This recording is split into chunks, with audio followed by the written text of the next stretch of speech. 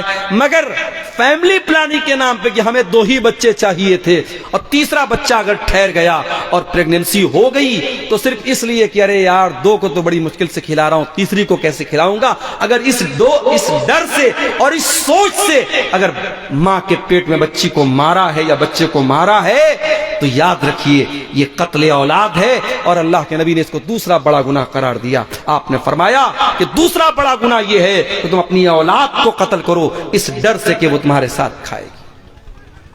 پھر پوچھا گیا اللہ کے نبی تیسرا بڑا گناہ کیا ہے؟ آپ نے فرمایا ان تزانی حلیلۃ جارک، اپنے پڑوسی کی بیوی کے ساتھ تم زنا کرو۔ کیا اور عورتوں کے ساتھ زنا کرنا جائز ہے؟ نہیں جائز ہے، لیکن پڑوسی کا نام کیوں لیا اللہ کے نبی نے؟ اس لیے کہ پڑوسی کو پڑوسی کے اوپر بڑا وشواس ہوتا ہے، پڑوسی کو پڑوسی کے اوپر بڑا بھروسہ ہوتا ہے، اور اگر کوئی پڑوسی کی بیوی کے ساتھ غلط کام کرتا ہے تو وہ ڈبل گناہ کا کام کرتا ہے۔ وہ ایک تو کریلا ہے، اوپر سے نیم چڑھا ہے، وہ غلط پر غلط کام کرتا ہے، وہ زنا بھی کر رہا ہے، تو پڑوسی کی بیوی کے ساتھ زنا کر رہا ہے۔ یہ تین بڑے بڑے گناہ ہیں۔ یہ تین بڑے بڑے گناہ ذکر کرنے کے بعد اللہ کیا کہتا ہے ذرا اس کو سنیے گا۔ الا من تاب وآمن وعمل عملا صالحا فاولئک یبدل اللہ سیئاتہم حسنات۔ شرک کرنے کے بعد، قتل کرنے کے بعد اور زنا کرنے کے بعد بھی اگر اللہ کہتا ہے کوئی توبہ کر لے اور ایمان لے آئے اور نیک عمل کرے، یہ تین چیزیں ہیں، توبہ کرے، ایمان لے آئے، ایمان لے آئے یعنی صحیح راستے پر آ جائے، اور نیک عمل کرنے لگے۔ اب تک لوگوں کو قتل کرتا تھا، اب لوگوں کی جان بچانے والا بن گیا۔ اب تک زنا کرتا تھا، اب عزتوں کی حفاظت کرنے والا بن گیا۔ اب تک شرک کرتا تھا، اب ایک اللہ کے آگے سر جھکاتا ہے اور شرک کا دشمن بن گیا۔ اگر توبہ کر لیتا ہے اور ایمان لے آتا ہے اور نیک عمل کرنے والا بن جاتا ہے، اللہ فرماتا ہے فَأُولَئِكَ يُبَدِّلُ اللَّهُ سَيِّئَاتِهِمْ حَسَنَاتٍ، ایسے لوگوں کے گناہوں کو ہم نیکیوں میں بدل دیں گے۔ اب تک اس نے جتنے گناہ کیے ہیں ہم ان کے گناہوں کو نیکیوں میں بدل دیں گے۔ وَكَانَ اللَّهُ غَفُورًا رَحِيمًا، اور اللہ تعالیٰ تو بخشنے والا، رحم کرنے والا ہے، اللہ کے لیے کوئی مشکل بات نہیں۔ کیا مطلب یہ ہوا کہ سچی توبہ اگر کوئی کر لے تو اب تک اس کے اکاؤنٹ میں جتنے گناہ تھے اللہ اس کے سارے گناہوں کو نیکیوں میں ٹرانسفر کر دے گا۔ اس نے جتنے گناہ کیے تھے اب وہ گناہ اللہ تعالیٰ کے نیکی مانے جائیں گے اگر اس نے سچی توبہ کی ہے اور توبہ کرنے کے بعد اپنی توبہ کے اوپر قائم ہے۔ یہ توبہ کا انعام ہے میرے پیارے ساتھیوں، میرے پیارے بھائیو۔ اللہ تو لٹا رہا ہے، اللہ تو رحمتوں کو لٹا رہا ہے، ہم لوٹنے کو تیار نہیں ہیں۔ اللہ تو توبہ کی دعوت دے رہا ہے اور ہم توبہ کرنے کو تیار نہیں ہیں، ہم تو دنیا کی موج مستی میں لگے ہوئے ہیں۔ یاد رکھو میرے بھائیو، کل کے اوپر نہ ٹالو، آج توبہ کرو، ابھی توبہ کرو۔ کل نہ کر، کل کا کوئی بھروسہ نہیں، کل نہ آیا کبھی اور نہ آئے گا کل، کل تو کل ایک پل کا بھروسہ نہیں۔ توبہ کو کبھی کل پہ مت ٹالو میرے بھائی، یہ کل پہ ٹالنا یہ بھی شیطان کی بہت بڑی چال ہے۔ کیا ہم اور آپ اس بات کی گارنٹی دے سکتے ہیں کہ کل تک ہم زندہ رہیں گے؟ ارے کل چھوڑ دو، ہم 1 گھنٹے کے بعد زندہ رہیں گے، ہم اس بات کی گارنٹی نہیں دے سکتے۔ آج فجر کی نماز پڑھنے اپنے علاقے میں گیا، نماز پڑھ کے مسجد کے باہر نکلا، دیکھا لوگوں کی بھیڑ لگی ہوئی ہے۔ میں نے پوچھا کیا بات ہے؟ ہمارے پڑوس کے ایک صاحب، ان کا انتقال ہو گیا تھا، بیمار کئی مہینے سے چل رہے تھے، رات کو 4 بجے ان کا انتقال ہو گیا۔ غور کرو میرے پیارے ساتھیوں، انسان اس بات کی گارنٹی نہیں لے سکتا کہ رات میں وہ سویا ہے تو صبح زندہ ہی اٹھے گا۔ آج انسان کے پاس دولت ہے، طاقت ہے، حج کر سکتا ہے، عمرہ کر سکتا ہے، اس سے بولو جاؤ بھائی حج کر لو، عمرہ کر لو، کہتا ہے نہیں مولانا صاحب جب عمر ہو جائے گی تب کریں گے۔ میں نے اپنی آنکھوں سے دیکھا، صفا مروہ کے درمیان چکر لگا رہا تھا، میری 1.5 سال کی بچی میری گود میں تھی، اس کو لے کر کے میں صفا سے بھی اور مروہ کے بیچ میں چکر لگا رہا تھا۔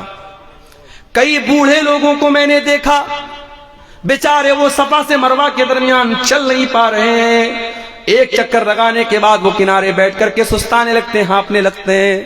طواف کے دوران میں نے دیکھا لوگ طواف نہیں کر پا رہے ہیں، لوگ پیسہ دے دے کر کے ویل چیئر کے اوپر کرسی پر بیٹھ کر کے طواف کر رہے ہیں۔ میرے پیارے بھائیو، کیوں اس دن کا انتظار کرتے ہو جب دوسروں کے محتاج ہو کر کے تم اللہ کے گھر کا طواف کرو گے؟ آج اللہ نے آپ کو نوازا ہے، آج آپ کے پاس دولت ہے، آج آپ کے پاس جوانی ہے، جاؤ، اللہ تعالیٰ نے اگر آپ کو توفیق دی ہے، جاؤ جا کر کے حج کر لو، عمرہ کر لو۔ اور اللہ کے نبی تو یہاں تک فرماتے ہیں کہ اگر کوئی لگاتار حج اور عمرہ کرتا ہے، اللہ نے نوازا ہے، ہر سال آپ عمرہ کیجئے، اگر ہر سال کوئی عمرہ کرتا ہے، بار بار کرتا ہے، اللہ کے نبی نے فرمایا کہ اس سے انسان کے گناہ مٹتے ہیں اور انسان کا فقر و فاقہ مٹتا ہے، کما ینفی الکیر خبث الحدید، جس طریقے سے بھٹی کے اندر جب لوہے کو ڈالا جاتا ہے اور لوہے کے اوپر کمیل اور کچیل صاف ہو جاتا ہے، ویسے جب انسان حج کرنے جاتا ہے، عمرہ کرنے جاتا ہے، اس کے گناہ مٹ جاتے ہیں۔ ہمارے ہاں کیا بولتے ہیں؟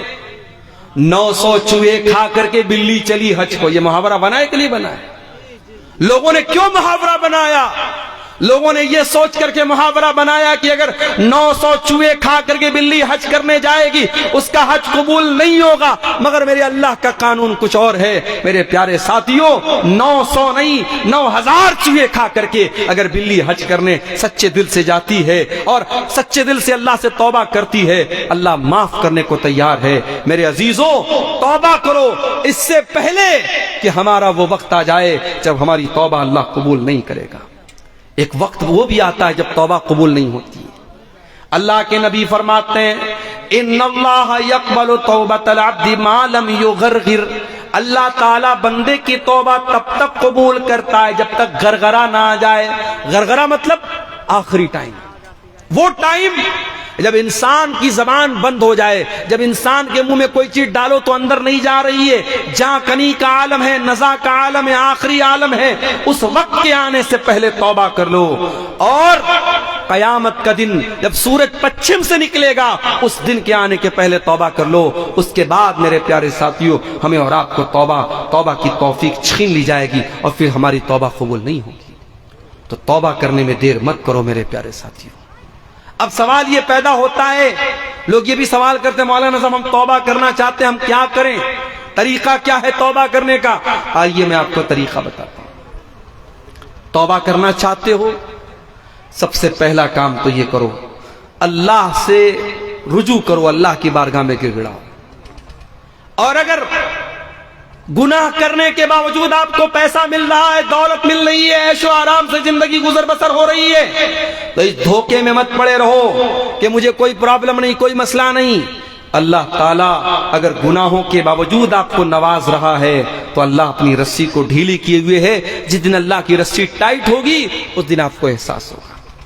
اللہ قرآن میں کہتا ہے فَلَوْلَا إِذْ جَاءَهُمْ بَأْسُنَا تَضَرَّعُوا وَلَكِنْ